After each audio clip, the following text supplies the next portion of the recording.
And another project I have going on, I'm starting phase 1 of running power out to my pole barn out there. Right now this is what feeds it. It's a 30 amp line, 10 gauge wire, and the way they got it hooked up, I can't run anything out there. I don't know, whatever the fuck they're doing out there, it doesn't work right.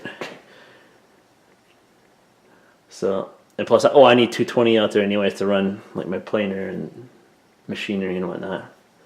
So we need to take care of it. So before I send the new wire out there, I'm gonna send it to a sub panel in here, so I can add a couple breakers out here, that outlets that are just on their own circuit out here.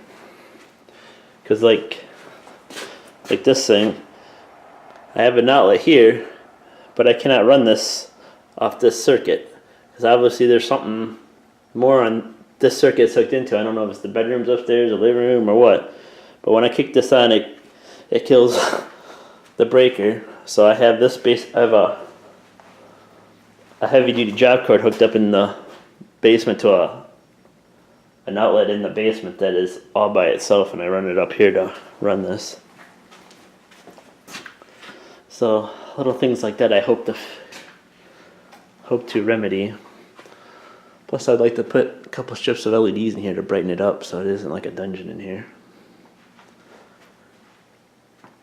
So I got most of the parts I need to start working on. There's a couple things I have to go back for. I was planning it out on Monday and I still don't have all the parts I need.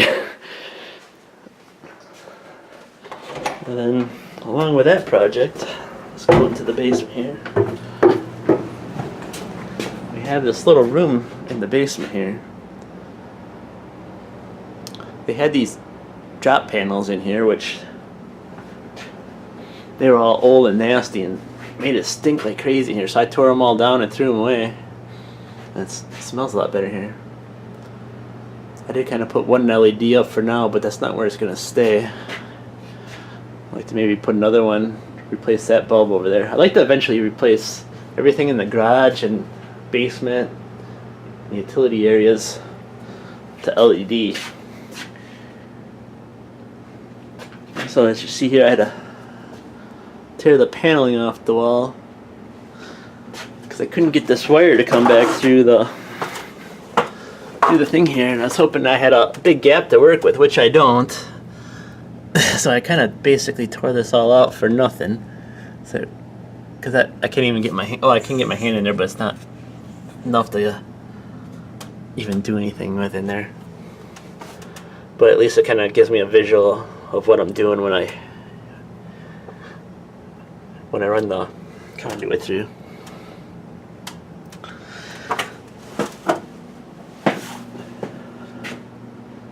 So that's another project I kind of got going on. And I kind of showed these cabinets off in a previous video.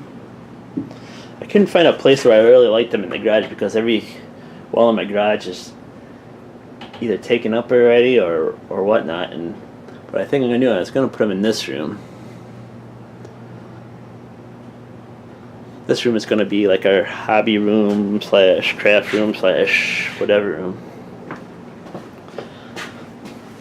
This is the cabling I'm going to run from the main service panel out to that sub panel. Number 2 aluminum.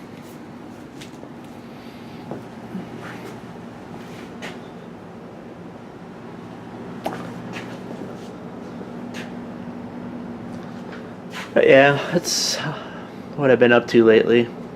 Maybe if I take more time to video projects I have going on, maybe it'll keep me motivated to video more. Well, we're out here in the shop. This is where the other end of that line will eventually end up. Here's where that 10 gauge wire comes in. And I don't know if I explained it. I think I explained it wrong when I was in the house recording. But this is a 110 line out of 10 gauge wire that comes out here. So you can do up to 30 amps on something like that, but they have a 20 amp breaker pushing out to here. And when it gets out to here, they take that 110 line and they feed both sides of this double pole breaker. And one of these lines is basically the lights, and the other line is all the outlets out here. Now, I'm no electrician, but I mean, other than the fact that this is kind of goofy what they're doing, there's no reason why I can't run some of my tools out here. But the fact of the matter is, I can't. When I plug them in, I'm tripping the main breaker back at the